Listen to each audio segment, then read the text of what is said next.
Bungoma.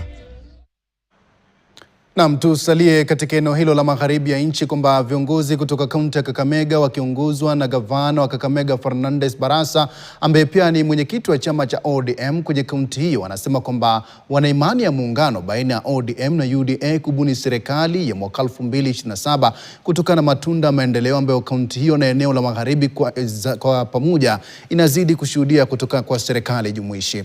Akizungumza katika eneo la Butere, Barasa anasema kwamba vyama hivyo vitashinda viti vyote kuanzia kwa kile cha mwakilishi wadi hadi kile cha urais, akishikilia kwamba kaunti ya Kakamega ni ngome ya ODM na wataendelea na juhudi za kuimarisha chama hicho kuelekea uchaguzi mkuu mwaka 2027.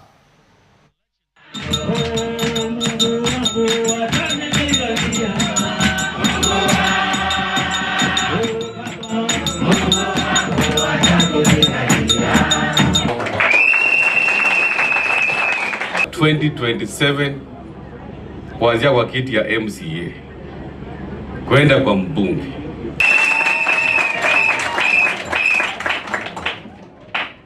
Nataka kutangaza wazi ya kwamba 2027 tunaenda kuchagua coalition ya ODM na UDA. Tumekubaliana pale.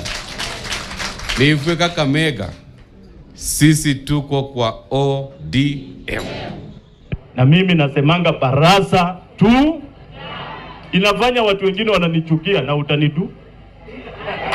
utanidu nini? Kila mtu anasupport mtu yake. Wewe ukiwa na mtu yako piga debe. Mimi mtu yangu ni Barasa na piga debe.